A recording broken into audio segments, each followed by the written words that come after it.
Next, we'll recognize any veterans we have.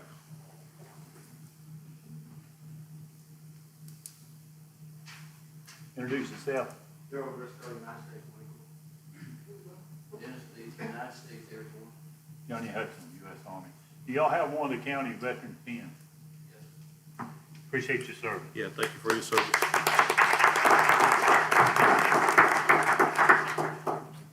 Next item, we'll recognize any law enforcement which is present. Danny Howe, Clayton County Sheriff's Office. Gerald Briscoe, Clayton County Sheriff's Office. I was over Sheriff's Office. Philip Todd, Sheriff's Office. That's all, Sheriff's Office. Thank you all. Next, we'll recognize any county department heads. Chris Barton, Plant. Carrie Bell, Assistant County Manager, Convenience and Health Department, Allison Moon, Human Resources, Jamie Bridges, Solar Water Conservation. Katie Swanson, Social Services, Sherry Lavender, Tax, Samuel Orvig, Range Director.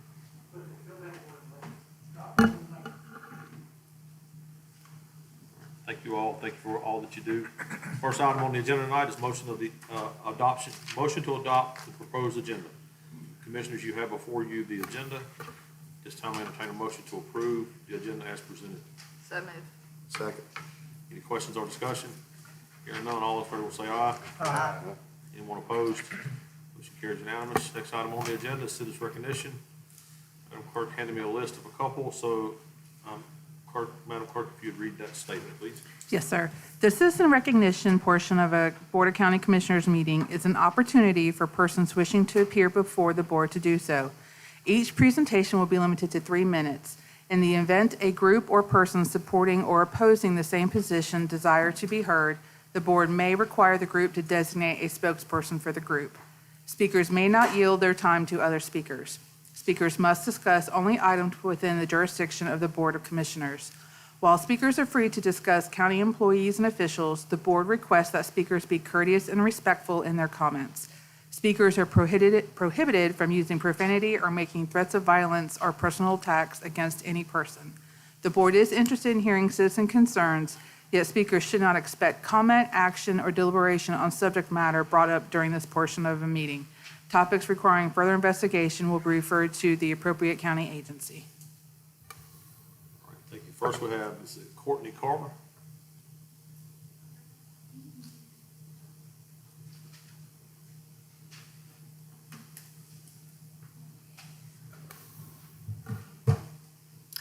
Hello, my name is Courtney Carver. I live at 816 Kings Road with my husband and 2 children, ages 6 and 4.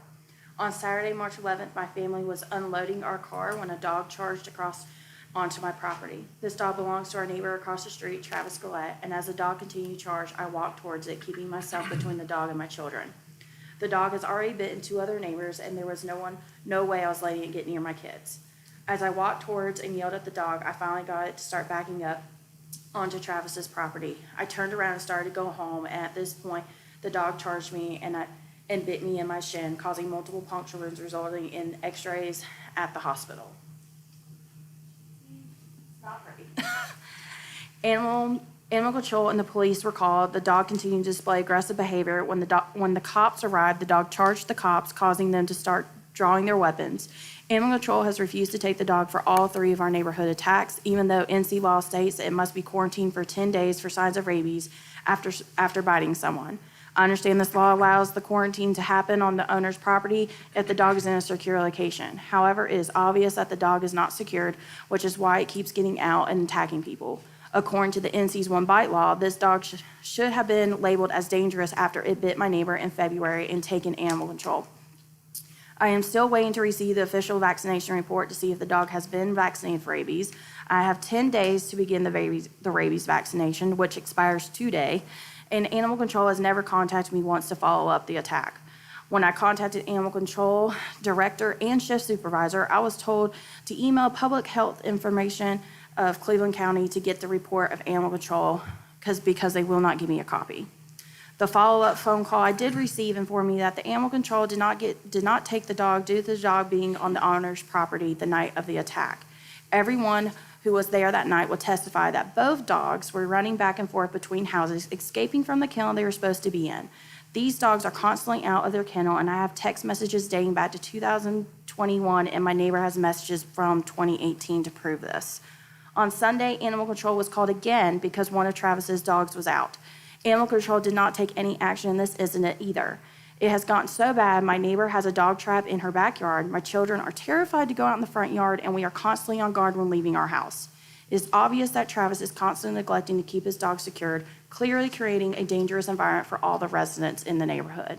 What is worse is that no one in the county is doing their job to help us with this matter. Someone needs to tell me why the people that are in charge of protecting the health and safety of residents have continued to fail to uphold their duty and put more than one family in harm's way.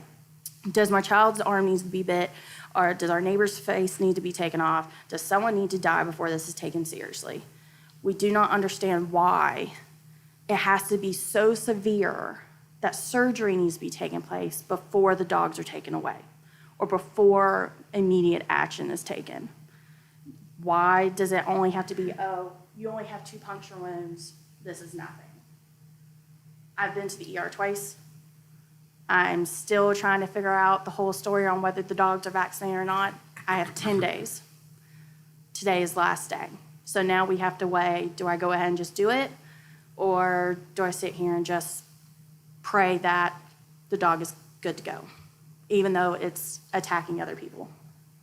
Thank you. We hope y'all can help us with this. And just please take in consideration, we don't know what else to do.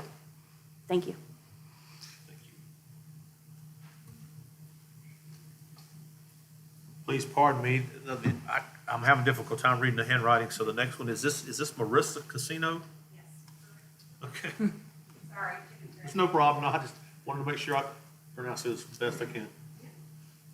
All right, well, I'm also here to talk about changing the regulations with animal control.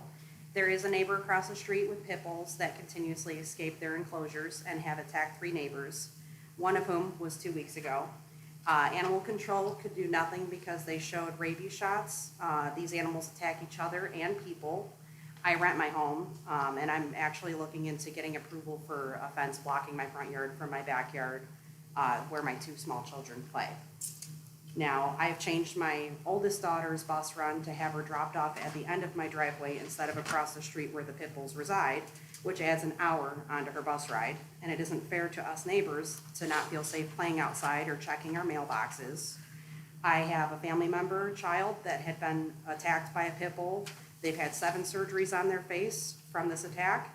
I've had my own dog put down for coming after my niece and my daughter years ago because I'm a responsible pet owner. And when you know you have an aggressive animal, you do what you need to do to protect the people around you. These people obviously are not being responsible pet owners, and animal control needs to step in and take them out of our neighborhood. And on behalf of another bite victim, Nicole Taylor, she lives at 821 Kings Road for 4 years now and have struggled with the same neighbors at 819 the entire time my husband and I have resided there. It hasn't been easy living here. We have tried multiple times with no success to get them to contain their property, as they have recently started breaking through the fence that separates our property and protects us and our small dog. I had to start buying pee pads for my dog to have indoors for the fear that they will kill him because they are very aggressive. On February 13th, 2023 at 8:30 a.m., I went outside my door to check to see if it was safe to take my dog out, and as soon as I shut my door, before I could even go to the doorknob, the 2 loose dogs charged through my fence and straight onto my porch, and the smaller of the 2 bit my knee and then started barking at me aggressively. So I ran inside and told my husband, and we quickly called animal control. They sent someone around 9 a.m. named Chase. My husband and myself went outside to talk to him. While I'm explaining things to him, the same dog comes through our fence straight up to my husband and bites him right in front of animal control. We were told to go inside, and I was sure something would be done, but nothing has been done. The dogs were left out, and that's all the fear and trauma that I've had to live with for the past month since it started. I have video of the dogs trying to attack me again at my side door. I'm so afraid to leave my house most days. It has affected me daily. I cannot do my work for fear of me or a customer being attacked. My own family is afraid to even let my nieces and nephews come over anymore. My husband has missed work due to them being loose and can't get out of our car. And now another neighbor has been attacked worse than we were. And I don't understand why nothing is getting done. We have tried to be patient and let people do their jobs, but enough is enough. And your address, just for the record? 814 Kings Road. Thank you.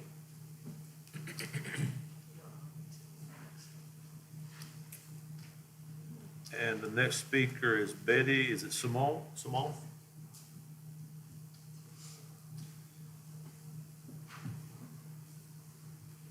Hi, thanks for letting me speak. I'm Betty Simone, I live at 815 Kings Road. We're being terrorized by these dogs, and we're begging for some kind of help before we have an irreversible tragedy. They get out from under their kennel or through their kennel, it's in bad repair. They come under my fence, we block the holes. The other neighbor has blocked any of their holes that they've made in the fence, our fences.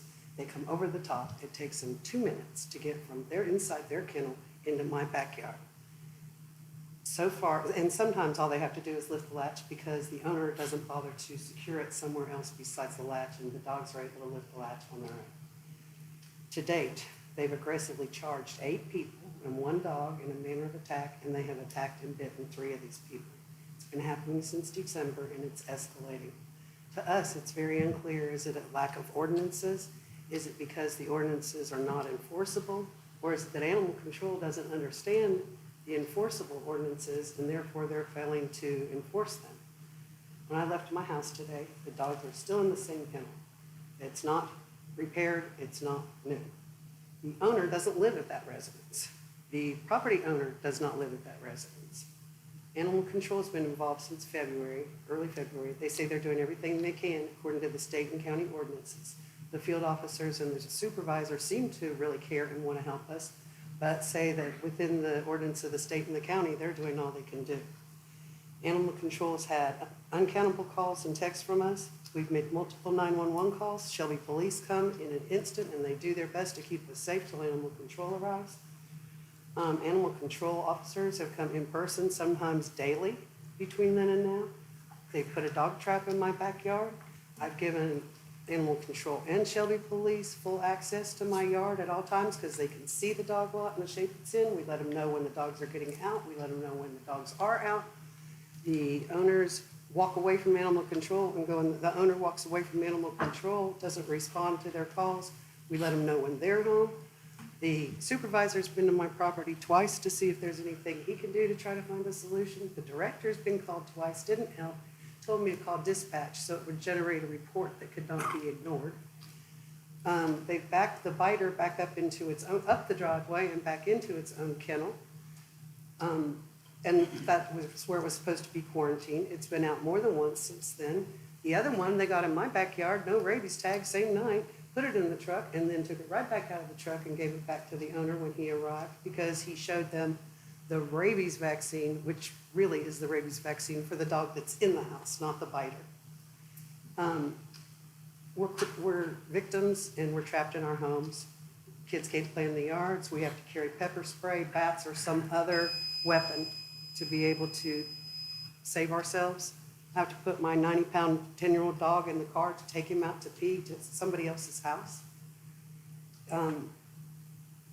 The owner has received 1 citation and had to sign an agreement to get vet care for his dogs because most recently they've turned on themselves requiring veterinary care, but they're still there. And I don't think they've gotten the care. These dogs are fast, they're not afraid. I've used a 4-foot branch to hold them off of me while I backed into my own door.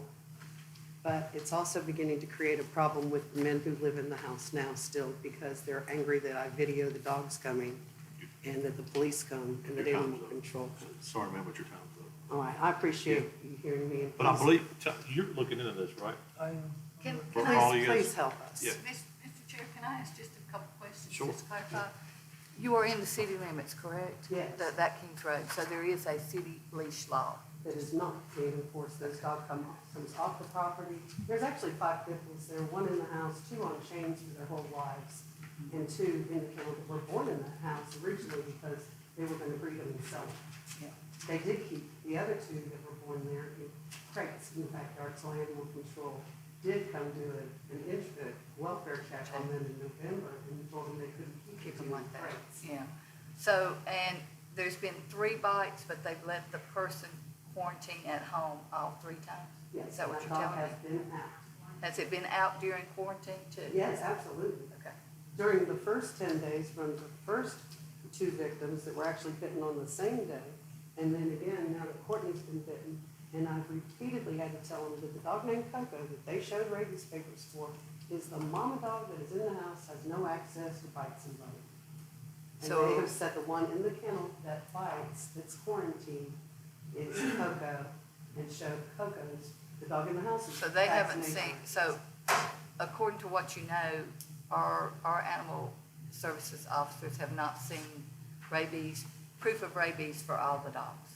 Correct. Okay. Because they said, well, they can't prove there's a dog inside the house, and they would need a warrant to go in or demand something like that. And I can't ask even to see the one that they've seen, that they have, because I wasn't the bite victim. She's tried for days doing the report to request them that they told her she could do. You need the names of the dogs, she knows the names. I don't know all the puppies' names. There were 4 of them. None of them were named Coco. The 2 in the kennel are not Coco. Coco is the mama of the 2 in the kennel, and she's in the house. and But the she's- 2 in the kennel are the ones that are getting out. And- But one of them that's on the chain is who, the fight they got into with each other, one was in the kennel, blocked, one on the chain right outside. They fought through the kennel, got the lip ripped partway hanging off of one of them, and the other one still couldn't walk on his leg and had a gash in his neck. And animal control came, they came by to check the trap that morning, right after that. And I told them, and they went over and they took pictures. And then by that night, when no help had come for those dogs and they're laying there suffering, I don't want those dogs in our neighborhood. They're not safe, but I don't want them to lay there and suffer. So that's when I called the director because animal control was closed. And the officer had only been able to leave messages for the neighbor. And I am now being yelled at and screamed at and all kinds of things by the neighbors, which are his 3 brothers that live there. It's getting dangerous for me just to live there. I'm a single woman, and I shouldn't have to have a gun with me to go out my door. But Chair, can I make a comment or suggestion? Yes, sir. It looks like this is not gonna be solved, but it is in the city of Shelby, and to my knowledge, there is a leash law There is. that can be enforced. And Also, doesn't North Carolina have a one my bite law? suggestion would be that we instruct our county manager to get with the city county manager, to get with animal control, that head this thing up, and the sheriff, the police department, because the sheriff's not involved in it, and see if they can come to a workable solution to take care of this problem. The most recent torn up place from where the dogs fought themselves, the only thing blocking that spot right now is a tire laid up against it. I had way back given them bungees to wrap at the top, so, because I had seen that the dogs raise it up themselves, and that was before they were biting. And so then he'd forget that, so he put his own lock at the bottom, but he doesn't regularly remember that. Is your bike quarantine up yet? It'll be up today. They have been out every single afternoon. I come home by 3:30 from picking up my child, and he is out with the dogs, no leashes, in his driveway playing basketball with the dogs. That's been. Even with his children. I mean, she does need proof of a rabies vaccine. That's And a, I've asked for one, and they told me I need to email public information, clevelandcounty.com or .gov, whatever, to get that information. I offered to come down to animal control to pick up a hard copy. They told me no. They told me over the phone, that was from the director and the supervisor. Told me I had to email this email to get that information, but they would not give me a copy. So I went to the ER again last night, and they're like, it's up to you. If you think the dog has rabies, you can take the vaccines, it's gonna be $40,000. And that's, they told me $40,000, because I have to have 4 different rounds of multiple shots, and on different dates. And so I have to make that decision tonight after this meeting, whether I'm going to go get rabies shots or not. Because animal control will not give me a hard copy showing proof that all of the dogs are up to date on shots. Not just the one that did it, but all of them. All right, so as Commissioner Hudson said, we can't solve it from the dais tonight, so make sure that, Phyllis, you make sure you have their contact information, so that Todd could follow up. And Carrie, is there any way you could go check on that rabies report? That way, And The particular officers that come out, they really try. They think they're following the supervisor and the director's instruction, and they have, they're all aware all the way up the chain. just make sure Phyllis has your contact information from all three of you, and we'll have somebody from staff to follow up. Thank you. And we're all absolute animal lovers, and we're not hysterical people, but now we're trapped. We understand. Thank you. for Thank you. Thank you. yeah, thank you.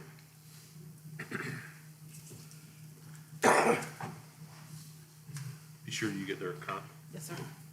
All right, next item on the agenda is the consent agenda. At this time, I recognize our county manager, Todd Carpenter. Thank you, Mr. Chairman. We do have a number of items on the consent tonight. The first item is approval of the minutes from the February 7th, 2023 regular commissioners meeting. The next item is a budget transfer summary presented by the Finance Department. This is required by North Carolina General Statute 159-15. All internal transfers shall be submitted to the Board of Commissioners. What's included in your packet are the budget transfer summaries from January 25th of 2023 through March 8th of 2023. Next item C is Tax Administration Collection Report to include real estate, taxes and vehicle taxes for both January of 2023 and February of 2023. The report shows that in January, we were slightly lower than this time last year at a 94.21% rate compared to 94.36% rate collected. And in February, we were slightly higher at a 96.45% collection rate versus a 96.34% collection rate this time last year. Item D, Tax Administration Abatements and Supplements. This is again for submission to the board for approval.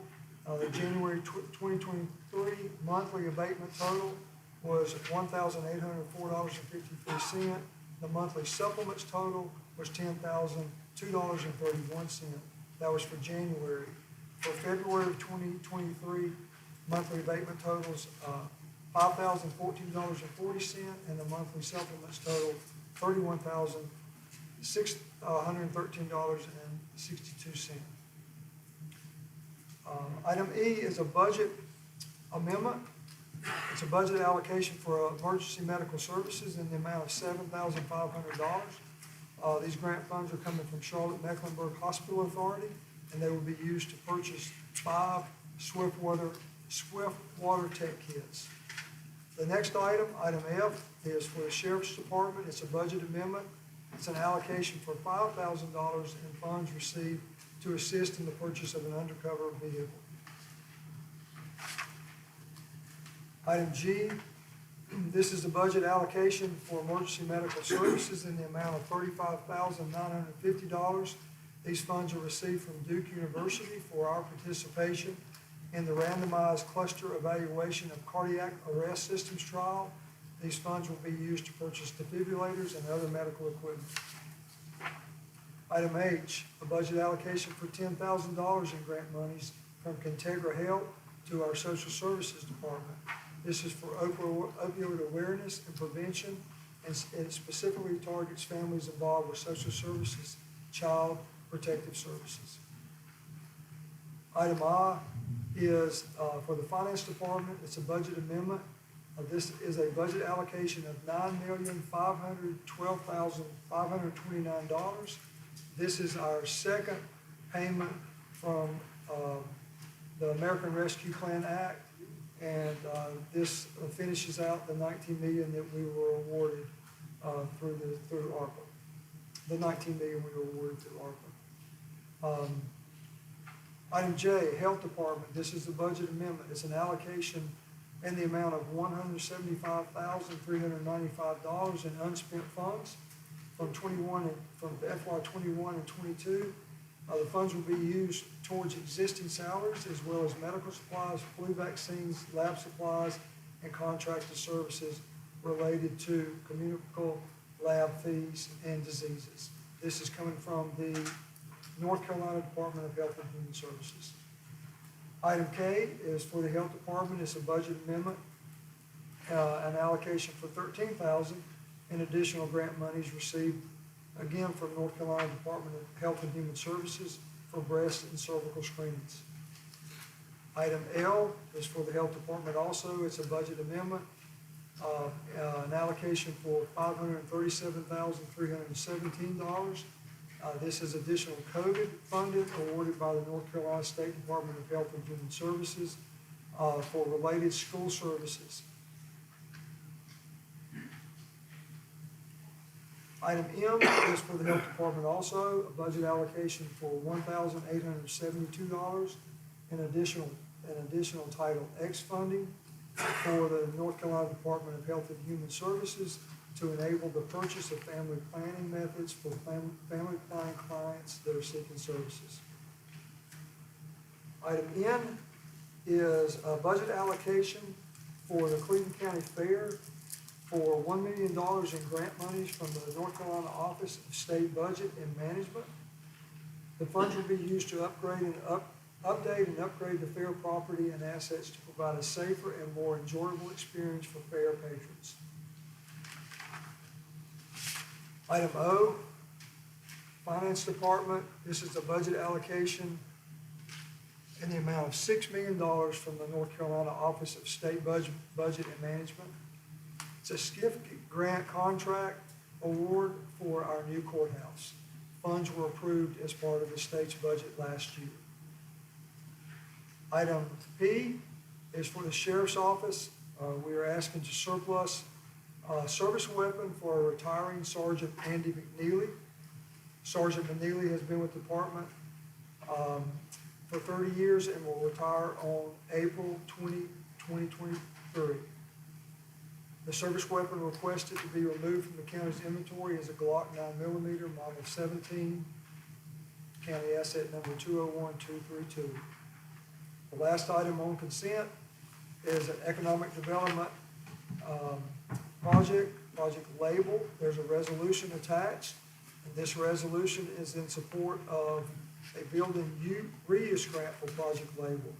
The company intends to relocate employees from 3 North Carolina sites and 1 out-of-state site to Cleveland County. The grant award will be for $75,000, and the county is promising a matching 5%, of which totals $3,750. Project Label intends to create over the next 5 years approximately 18 new permanent full-time jobs with an average annual wage of $65,222.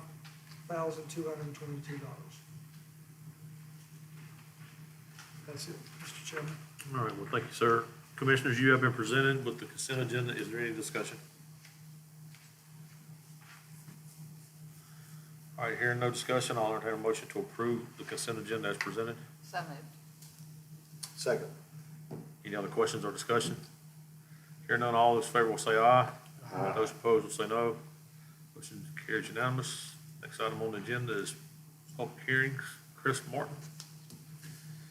For those of you in attendance, and those of you watching may remember these two were before us. I believe the last time we met and heard these was February the 7th. So this is case number 22-28 and 22-29. Chris?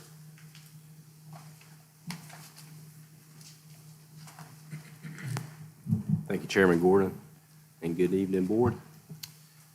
For your next 2 items, a new zoning district and ordinance amendments for rural home occupations, you had given staff direction to work with our planning board and identify ordinance changes that may be compatible in our rural areas, while also providing some additional allowances for these rural areas. At your February meeting, a draft ordinance was presented, and you decided at the time to continue those 2 items and asked staff to revisit certain components of that draft with the planning board. Staff has worked with the planning board over the last couple of months, and we've reviewed both of these items. During that review, we've identified areas that we would request more time to further evaluate the mechanics and the language of these ordinances. So at this time, our staff is requesting that additional time so that we can work with our planning board and create a formal recommendation for this board. So Tim, you might want to help make sure we get this right. So last time we posted and opened and closed both public hearings. Now the planning board is suggesting that we take more time to study these further. So I would like to ask for a motion from the board to defer consideration of both cases 22-28, 22-29 until a point in the future, and then if it's brought forward again, we'll repost and hold the public hearings all over again. I make a motion that we defer comment or action on case 2228, amending the county ordinance for rural residential zoning. Also for district case 2229, requesting amendment to Cleveland County Development Ordinance to create a U-type rural home occupation standards to these areas and postpone it to an uncertain time so the staff can have time to review it and come back to us at a later date. So we have a motion. Second. The motion is to delay these to an unspecified time to allow staff and the planning board additional time to study. And I think I heard a second from Deb. Yeah. So motion second. Is there any discussion or questions? All right, hearing none, all in favor will say aye. Aye. Anyone opposed will say no.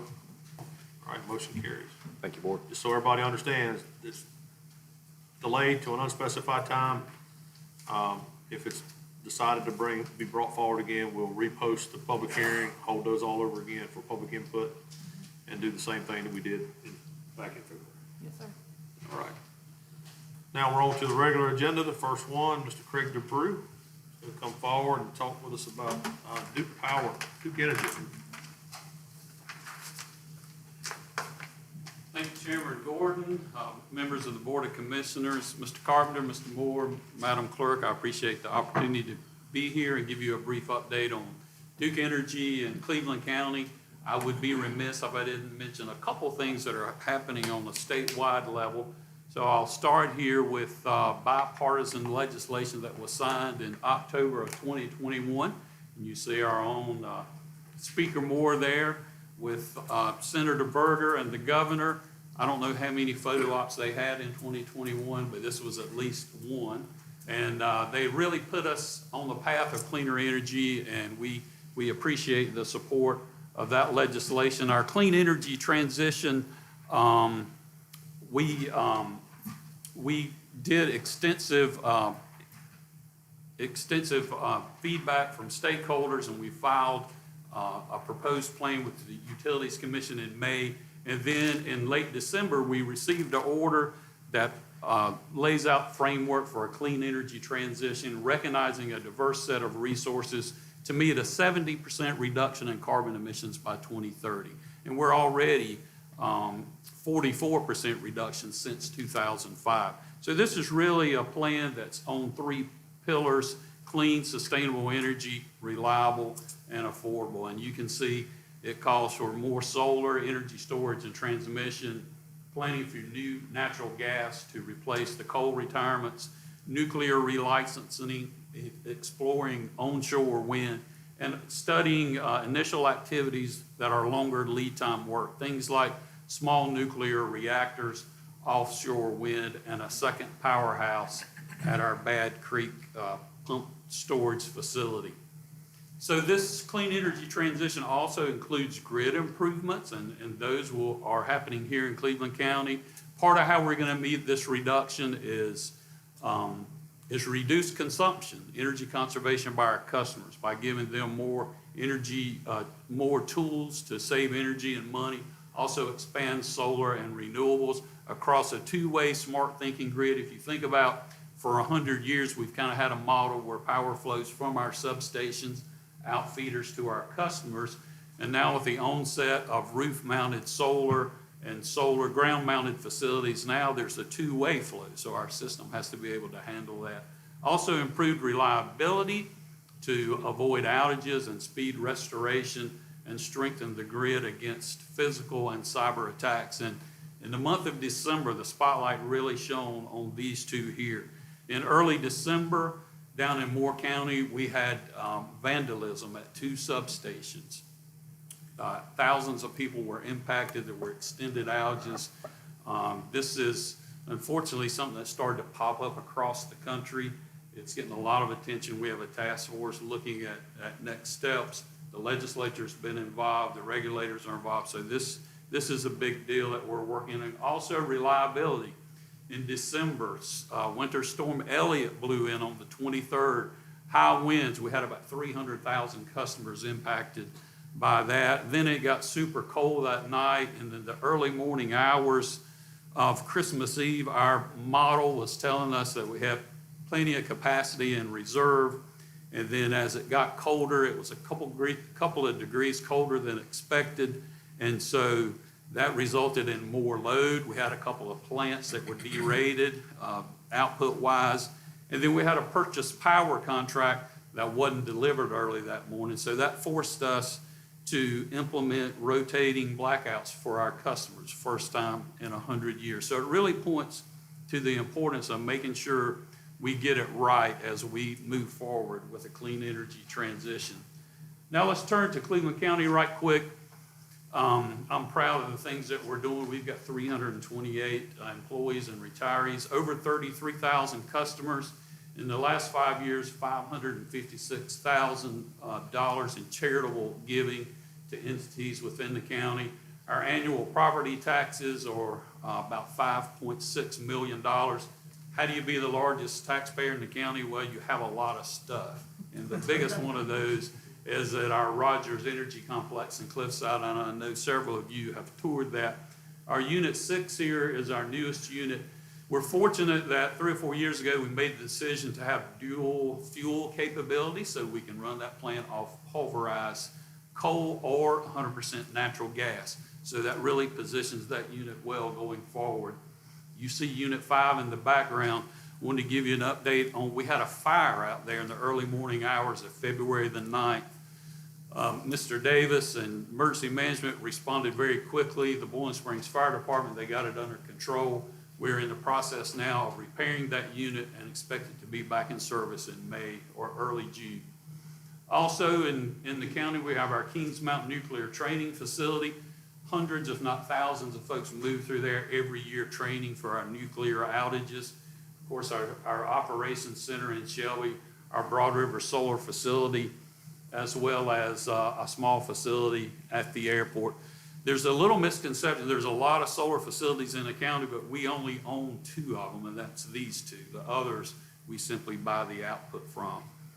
If you may remember back in May, we had a ribbon cutting for a very large facility that we own over in the southern part of the county, the Broad River Solar Facility, 50 megawatts. It's on 18 parcels, about 950 acres, and we appreciate Commissioner Hutchins and Commissioner Bridges coming out that day, making comments, as well as Kristen with the EDP, and Senator Ted Alexander joined us as well.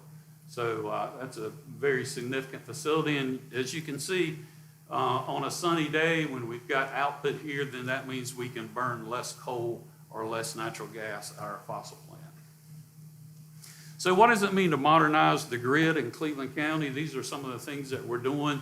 A smart thinking grid that predicts maintenance, quickly identifies outages, and automatically reroutes service to keep power on for customers. So if you look at this little simple diagram, you see a data center, a school, a hospital on this yellow circuit here. If there's something happens, a car hits a pole, then you've got smart devices that can sense where that fault is, open up and then close switches here and backfeed from an alternate source. So eventually we'd like to have 80% of our customers on our system on self-healing networks. So in order to accomplish this, there has to be projects, poles and wire. These are some of the things we've been doing in the county in recent years. In the upper part of the county, we've rebuilt a transmission line from 44,000 volts to 100. We've constructed a new Buffalo Creek substation that's right there at Highway 18 and Costner Road. a new substation out on Washburn Switch Road, the Plato Lee substation. And then in the, that's handling industrial and commercial residential growth. And then in the Oak Grove area, we made improvements to our substation out there, added a new 10 MVA transformer, added a new 12 kVA feeder, and that improves service for all the customers in those communities. And just these projects are about $18 million in investments. If we look on the distribution side, we're doing a lot of work to just increase the size of our conductors on feeders, and these new feeder ties, that's what facilitates the alternate feeds and allows us to implement self-healing networks. Some examples of where that work's been going on: if you travel on Highway 74 West last year, you may have noticed the work going on those pole lines. That's strengthening the tie between our Blanton retail substation up behind the Ingalls on Highway 74 West and our station over in Morrisboro. Also upgrades around the town of Earl, work that we're just finishing up in Light Oak around the fairgrounds west of Moss Lake. And then before long, we'll be starting work for improvements down in the Grover area, also Bellwood, also in the Bowling Springs area. We very much appreciate our partnership with Cleveland County government.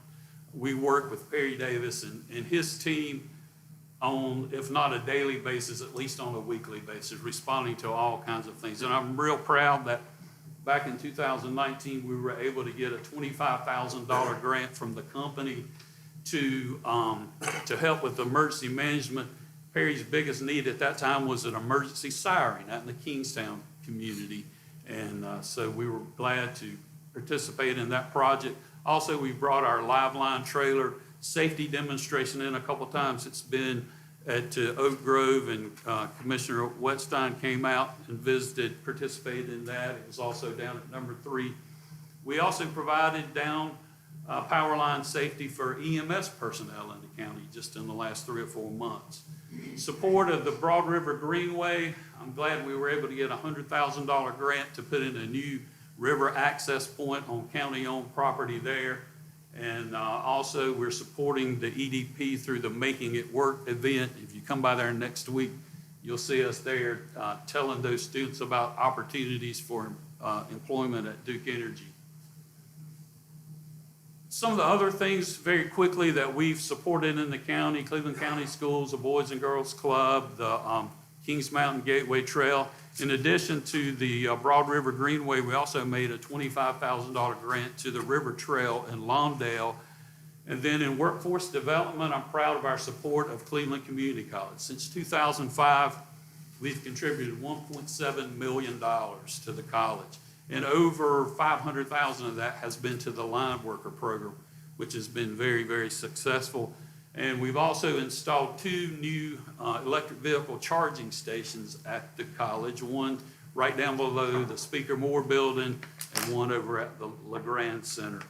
One other thing that's not on here, we have a program called Share the Light, where we encourage customers and employees to contribute to a fund to help folks pay their energy bills who need help. Our partner agent in the county is the Greater Cleveland County Baptist Association, and in 2022, we contributed $54,000 to them to assist with heating bills. And I'll finish up with a couple of slides. Duke Energy has a program called Duke Energy in Action, where we encourage our employees to volunteer in the community, and they're able to take 1 day a year to do a volunteer project. And you see a lot of different kinds of work that's going on. This is our community service team from the Cliffside plant. Between our Cliffside plant and the Broad River Greenway, we picked up that much trash out of the river one trip. A lot of work. Our employees at Cliffside training do a lot of work out at the Gateway Trail, hygiene packs for shelters, road pickups, just a lot of different things. And finally, I would just say, we're happy to partner with the county and other regional and statewide organizations. Our rates in North Carolina are 35% below the national average. So it really positions us well to help bring new employers, new industry into the county. And we were able to help bring 17,000 new jobs. We're a very job-friendly state, as you all know, over $13 billion in new capital, recognized by Site Selection Magazine. And with that, Mr. Chairman, that completes my report, and I would entertain if anyone has a question. Thank you very much for that. Members of the board, do you have any questions for Craig?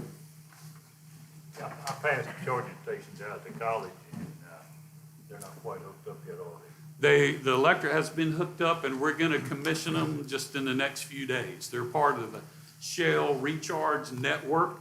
So you'll have a little app on your phone and pull in, and with the app, you can activate the charger. And they are for fee, but we put those at no charge to be at the community college. But they'll be online soon.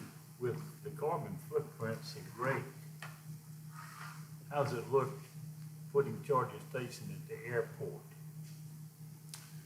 Or the Charlotte Airport? What are they gonna do with the airplanes?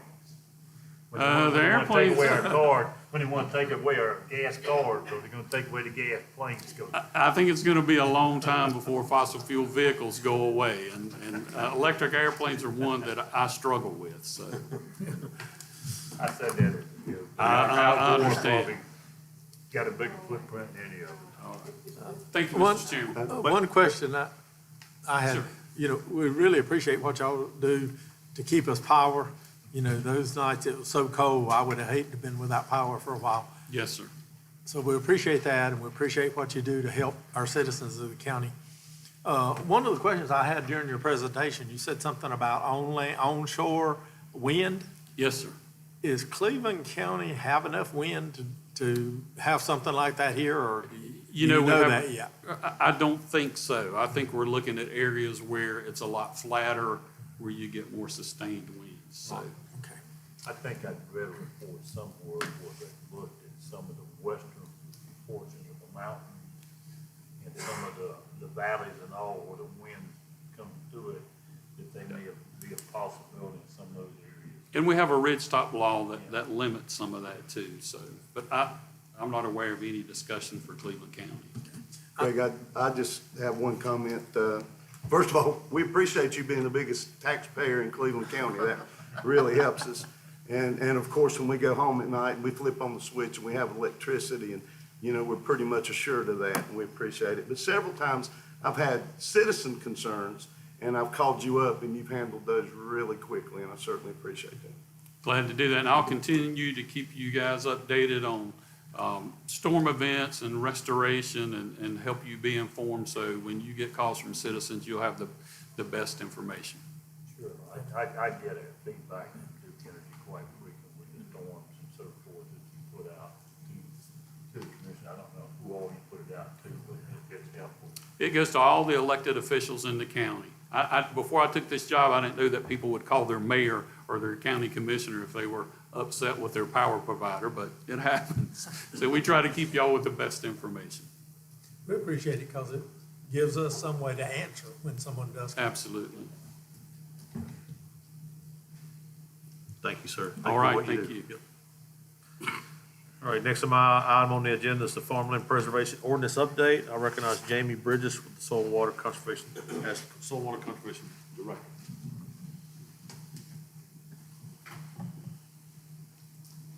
Thank you, Mr. Chairman and Commissioners.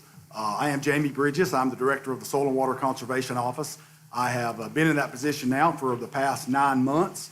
I did work for the county in soil and water back from 2000 to 2008. I took a 14-year break to go teach school in adjoining county, but I'm just thrilled to be back in Cleveland County and back with soil and water. Our office does work very closely with 2 different boards. One is the Cleveland Soil and Water Conservation District Board. The other is your Cleveland County Agriculture Advisory Board. And tonight, we have one of those board members representing the Ag Advisory Board to make a presentation to you. And I'd like to introduce Mary Beth Black. She is the vice chairperson of our board this year. She is a member of the Bell family, which owns and operates D.W. Bell and Son Dairy, which is the last conventional dairy farm that is operating here in Cleveland County. So at this time, I'd recognize Mary Beth. Good evening. Welcome. I guess he already introduced me. But this is something that's very important to me because I am a fourth-generation farmer in Oak Grove, and I have ties that go way back farming in Cleveland County. So that is one reason why I joined the Ag District Board. But to talk about the voluntary ag districts, you can see North Carolina is the second most threatened state for farmland loss in the U.S. And those numbers up there are a little old from 2016, but at that point we had lost 732,000 acres from 2001 to 2016. And I'm going to say we've lost many more since 2016. Despite North Carolina ranking 30th in the nation in total agriculture acreage, North Carolina had the second most number of agriculture land acres lost compared to all other states. And because of that, here's some of the history of why we have the voluntary ag districts. In 1985, the state of North Carolina passed the Farmland Preservation Enabling Act, which allows counties to adopt ordinances which provide the voluntary ag districts. And then in 2001, the Cleveland County Board of Commissioners adopted the Cleveland County Voluntary Farmland Preservation Program ordinance. And my family joined pretty quickly to that. This program allows landowners to enter into a conservation agreement with the county that prohibits non-farm use of development of the enrolled land for a period of at least 10 years. And the qualifying farm must be at least 50 acres in size or be located within 1 mile of an already established agriculture district. In August of 2001, the Cleveland County Board of Commissioners appointed the members for the first County Agriculture Advisory Board, and this group of 7 individuals met for the first time later that month. So some of the duties of the Agriculture Advisory Board, we review and approve or disapprove the applications from the landowners for enrollment into the ag districts. We conduct public hearings related to public condemnation of qualifying farmland and other agricultural issues. Advise the Board of Commissioners on projects, programs, or issues affecting the agricultural economy or activities within the county that will affect agricultural districts, and perform other agricultural-related tasks. So some of the purpose to promote agricultural values and general welfare of the county by increasing identity and pride in the agricultural community and its way of life, encourage the economic and financial health of agriculture, to increase protection from non-farm development and other negative impacts on properly managed farms. We currently have 191 different landowners. It establishes 24 different ag districts, and that includes 18,000 acres of farmland.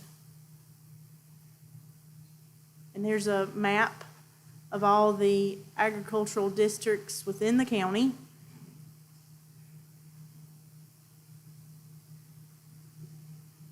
Where the information can be located. The farmland preservation maps can be found at several locations throughout the county so that a person researching the title of a particular parcel can be made aware.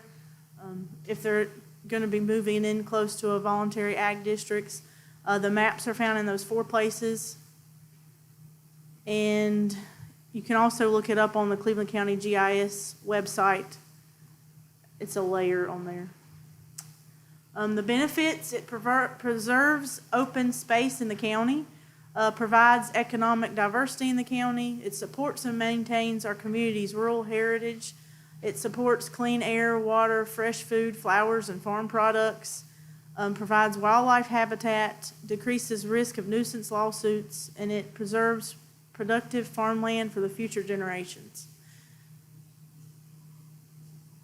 In 2022, the North Carolina General Assembly passed Senate Bill 605, which makes technical changes to the statutes that are governing the voluntary farmland preservation program.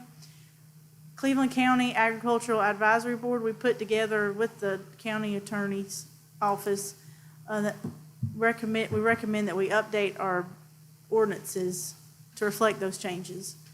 The majority of changes are minor, they're grammatical, stylistic, and technical changes. So here's some of the changes. You can see it's just changing the wording from, like, the purpose. Instead of it being increased protection from non-farm development and other negative impacts on properly managed farms, they're changing the word to decrease the likelihood of legal disputes such as nuisance actions between farm owners and their neighbors. And then another change, each advisory board member shall be a county resident, and except for the initial advisory board, each member shall represent one or more agriculture districts, so they're changing it to each advisory board member shall be a county resident. So it's just cleaning up some of the language on that.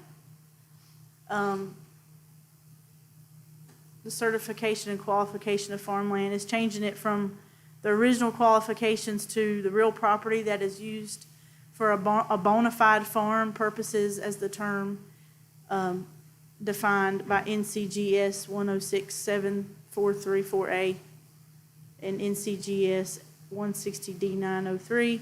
And those are samples of a bona fide farm, how they're defined. A farm sales tax exemption, a copy of their property tax listing showing that it's eligible, a copy of the farm owners or operator Schedule F, or a forest management plan.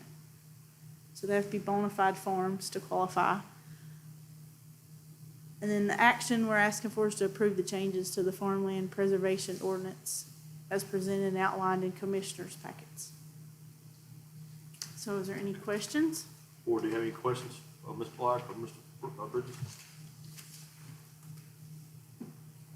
I guess just a comment that we were hard over several years to try to improve the farmer's situation, you know, and I think some of the problems that we all ran into, some of the smaller farmers, as the older dies out, the younger generation, families don't want to farm, and they would get rid of it. And like you said, I saw there, the only way that the older generation can do is put it in a preservation for so many years to try to protect that particular farm so it stay in the farm. So I think that's a good move.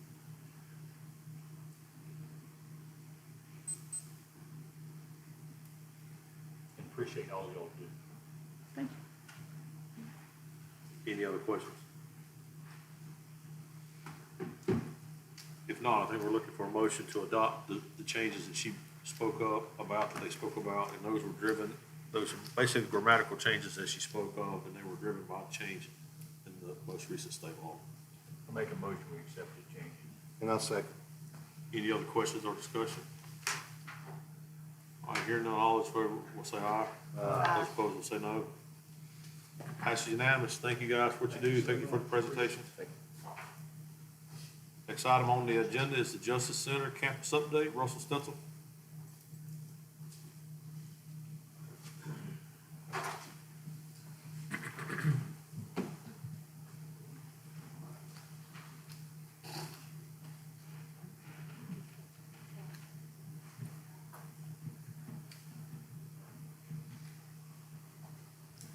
Good evening, Russell.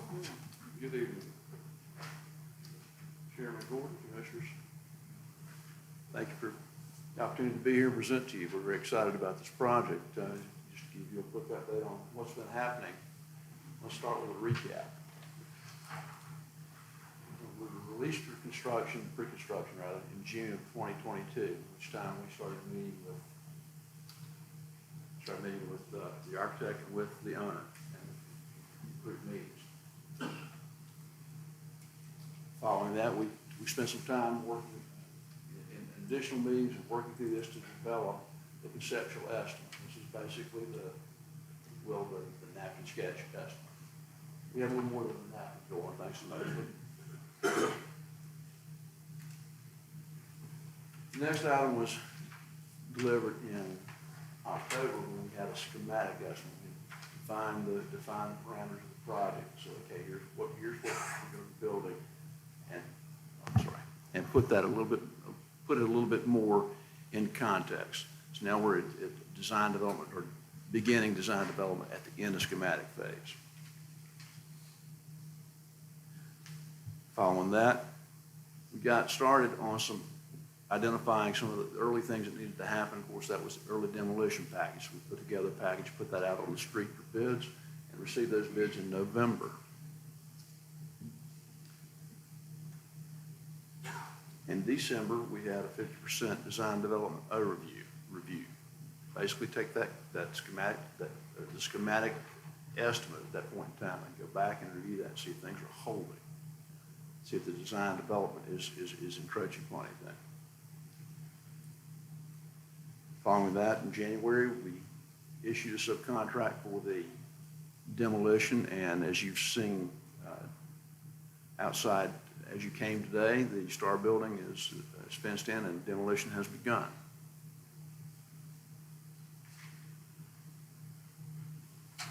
Issued the subcontract for that, demolition start, of course, in February with fencing, with some hazmat abatement in those areas.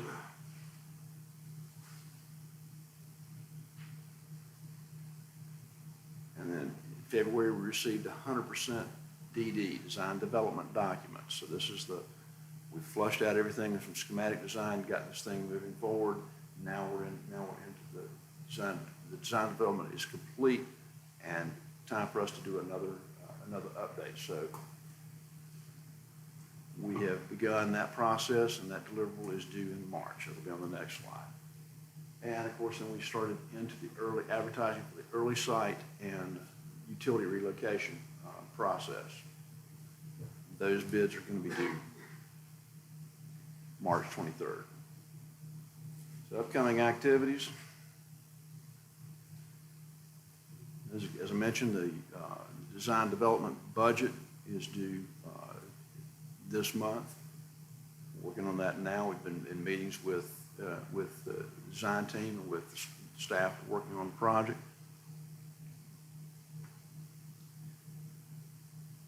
We have a date of March 28th to receive the bids for the early site and utility relocation package. We're in the process currently of going through and identifying those long lead items for mechanical equipment, electrical equipment, and other long lead items that we can identify and get those items defined and get those packages out. For example, right now, a generator, such as the ones you need for this project, lead time is 82 weeks. Switchgear for that, which is the switching that goes back and forth between the generator, when the power goes out, it tells the generator to come on, that switchgear, 60 weeks. If we wait until the end of the project, until we have a full GMP to order those things, the delivery will be too late. Current projects that I've had recently, I had switchgear delivered for a project that we completed last July. We did an alternate design, and that switchgear that was ordered a year and 9 months ago was delivered last Thursday. That's how long the lead times are. So it doesn't matter when they tell you it's going to be. You've got to kind of hedge your bets for this. And we're getting used to that and getting tuned to that in the marketplace right now. Next thing is going to be structural steel design. Going ahead and getting those things run.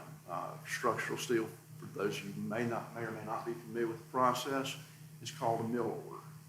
Steel plants run certain sizes and certain shapes of steel at different times. So you have to get your name in the hat and your place in line in order for that mill order to be your sizes of steel to be run at a certain time in that order and still get it to the fabricator in time to have it fabricated into the site. So we'll be identifying those things and getting started with the steel design in that order. Foundation design will be coming up May 9th. That gives us an idea of what we're going to be doing for specialty foundations. These are not just footings. We're looking at auger cast rammed aggregate piers here because of the soil conditions. So we'll be looking at that as well. Let's see, the next items will be receiving bids on those foundations. Putting these things out on the street, getting bids for foundations, getting bids for the long lead MEP items.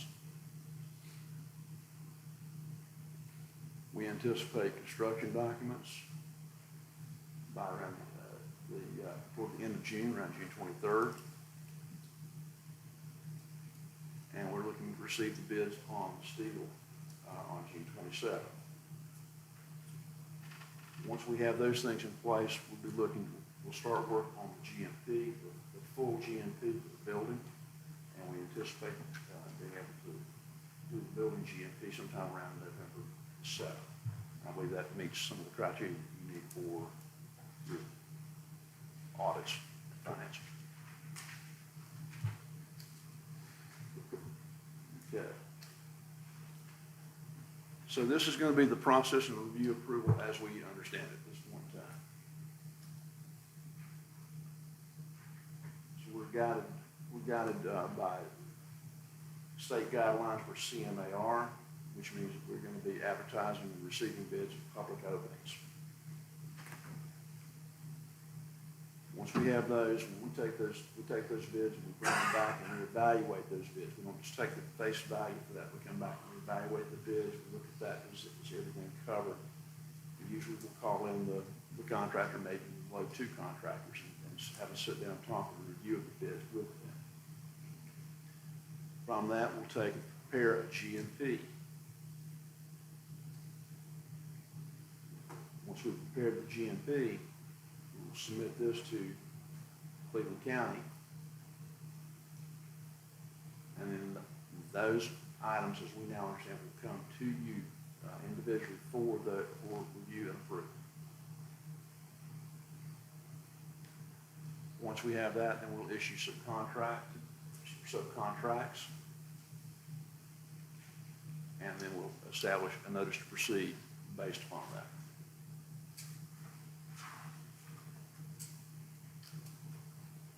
Communications. We're going to get to know each other pretty well. We're going to be in this for a while. So how are we going to go about communicating? One of the things that we try to do is we're going to have a weekly overview. This is going to be something that's published. I think that right now we've got one kind of a trial run with this. We'd like to get all of you on the distribution list so that you understand what it is and can explain to someone else what's happening now and what's coming up in the next week or two.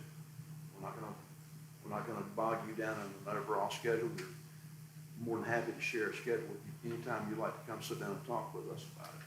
But this is to give you something that gives you an immediate reaction so that your constituents, when you talk to them, you can help them understand what's happening on the project at any given time. Currently, we have weekly owner, architect, construction manager, OAC meetings. The team is getting along really well. It's good because you have a lot of challenges in front of you with this project, as you well know. Any of you that ever remodel a kitchen or a bathroom in your home, and you understand the disruption that happens when these things happen. This is a process, and the better we communicate, the better we get along as a team, the better we can help you with regarding to getting this project done with the least amount of pain. All right. We also have our weekly subcontract coordination meetings. This is where we manage the subcontractors for you. We have working sessions with the project team. We had one yesterday where we're going back and addressing items that have come up now with the design development before we put things out for permanent pricing. Are there things that we can work through? This is a process. And we also, as of today, we had another meeting with the city of Shelby with utility zoning and permitting, building inspectors, and the fire marshal. All these to try to keep things moving. We have a site with a lot of utility relocation going on. This is critical infrastructure. It cannot go down. It must be maintained, 100% of the time, and that is our objective. And by meeting with them and keeping things going in real time, it helps us and helps the city to understand where we're going. What else helps us to understand what they need from us. So with that, I will also entertain some questions unless you want to do the fly-through first. That's fine. So we just wanted to take a minute, our design, Brian Payne with our design team's also here.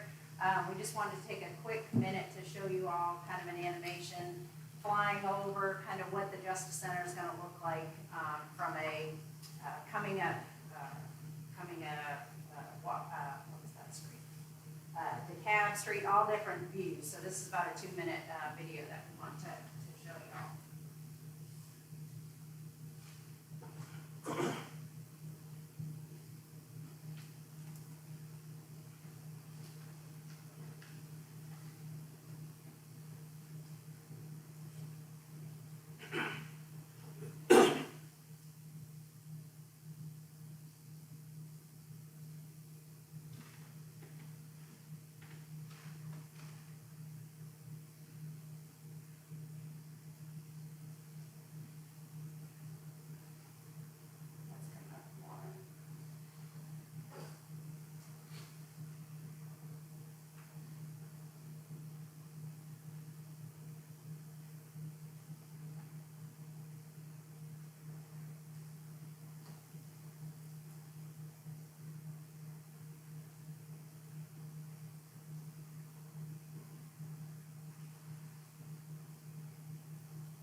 See the back's all fenced in, that's where the law enforcement can park. You can see here parking underneath the police and elected vehicles.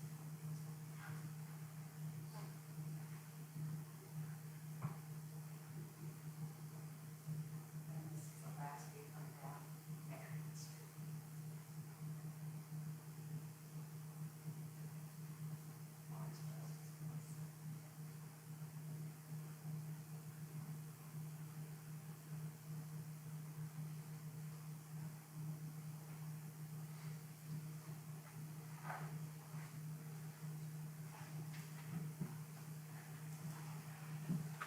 All right, thank you, board. Does anybody have any questions for Russell?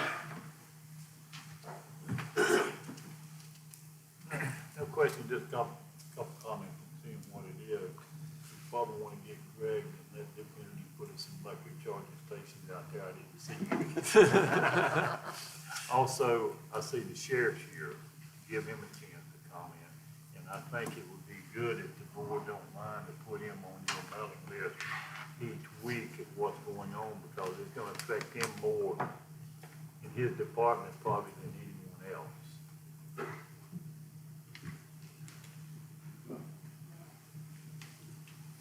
Yes, sir, we would love to be able to build this.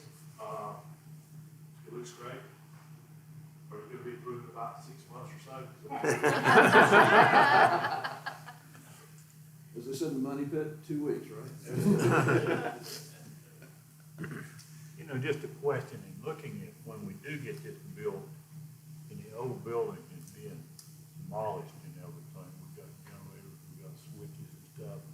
We need to look and see if that's feasible to be used in any other project we got in the county, rather than to have to buy something new, because I don't feel like the old one will run the new system, the Justice Center, but it may be a smaller job that we've got going on in the county that would be sufficient for it.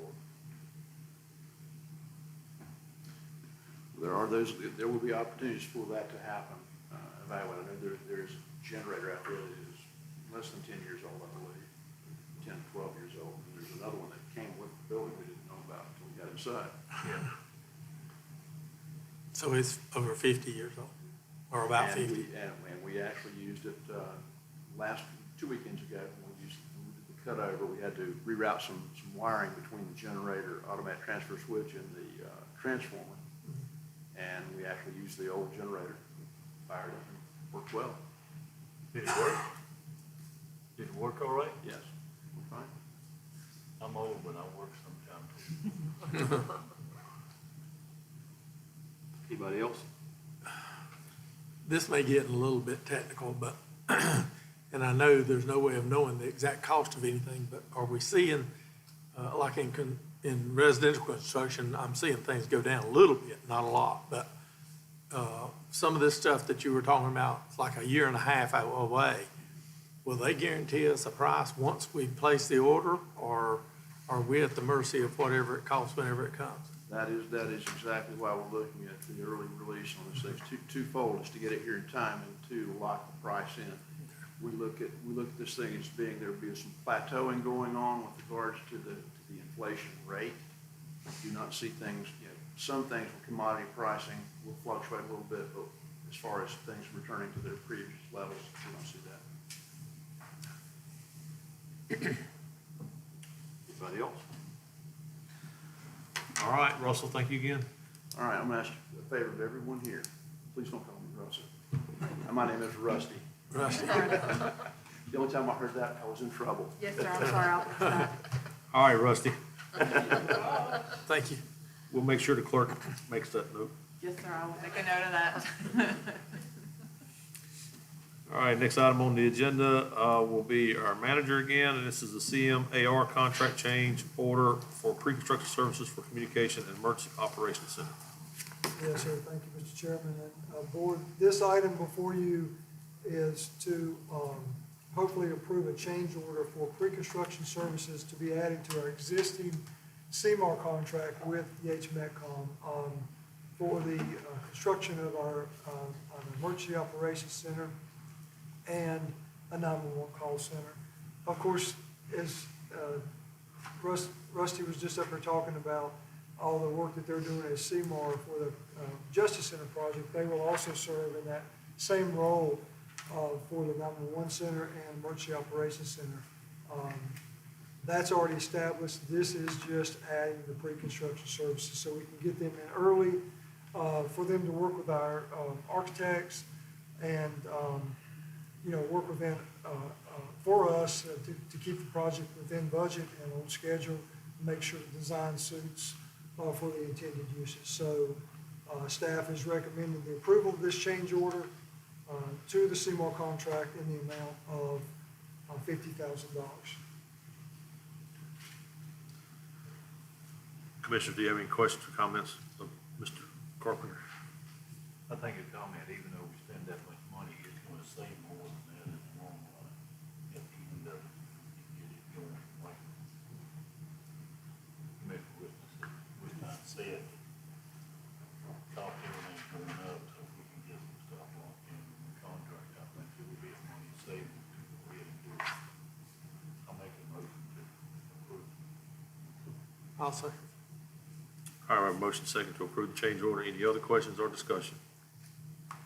All right, hearing none, all in favor will say aye. Aye. Those opposed will say no. Motion carries unanimous. Thank you, Todd.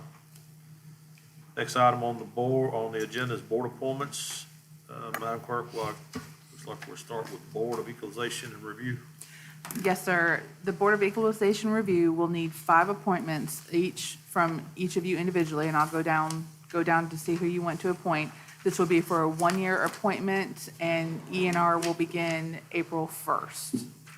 Sherry Lavender is here if you have any questions, and she will onboard and work with them.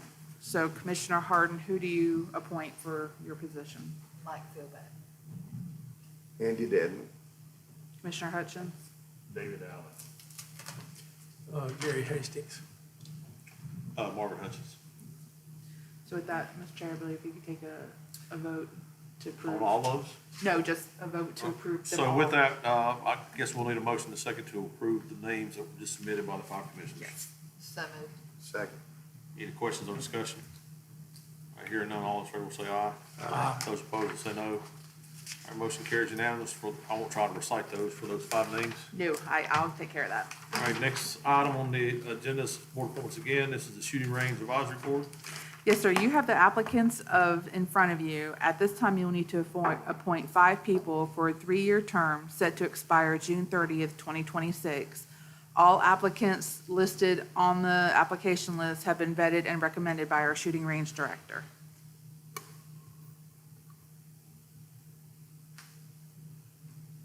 Do we appoint all 5 at once? How do you? Okay, I would, make a motion, we approve Donald Costner, Trey Lowe, Daryl Blanton, Brian Lambert, and Emmanuel Hunt Jr. I second. So we have a motion second to approve the 5 names that were just cited. Any questions or discussion? Hearing none, all in favor will say aye. Aye. Those opposed will say no. All right, motion carries. Mr. Chair, if I may, I think we have a couple of the candidates in the audience. If you don't mind, would you have them just stand? Yeah, if you're in the audience and you're one of these, would you please stand?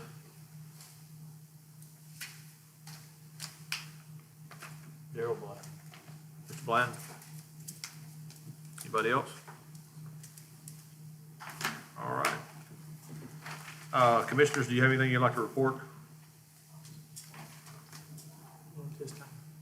All right, I have one thing that I'd like to make sure that the staff employees are aware of, and also citizens are aware of. So, as you know, we're actively engaged in a nationwide search for our next county manager.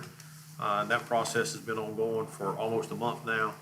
The recruiters are ready for us to send out a survey. There's 2 surveys. There'll be a survey for county employees, and there will also be a survey for citizens. So sometime, hopefully by the end of this week, we'll have that up on the county's website. And then however Todd and Carrie decide to distribute that for county employees, we'll have both of those links up. So we encourage county employees to partake in that and make your comments known and suggestions known. They go to the recruiter. We won't know who you are. They won't know who you are. But make sure that you get your comments in there as an employee and for citizens as well. And now for citizens, we'll put those up on the county's website. And there'll also be paper copies available if you do need those, and then you can submit those to the recruiter. But we prefer that you do those online. It's a whole lot easier for the recruiter to get those and take those comments. So in the coming days, you'll see both of those up, and we'll get out some kind of notification, press release for the citizens, letting them know that they're there. For the citizens to participate in that, and then also the employees as well. And then they'll be up through April the 3rd, and we may end up extending that if need be. But we'll look, because that's the first cutoff date for resumes. But that could very well be extended based on recommendations of the recruiter and the number of applicants and where we're at with the survey. So with that, the next item is any staff. You guys got anything you need to speak about? All right. So the next thing we'll ask for a motion to adjourn. But before we do that, our next meeting will be Tuesday, April the 4th, 2023 here in the Commissioner Chambers, and beginning at 6 p.m. With that, I'll entertain a motion to adjourn. So moved. Second. We have a motion second. Any questions, discussion? If not, all in favor will say aye. Aye.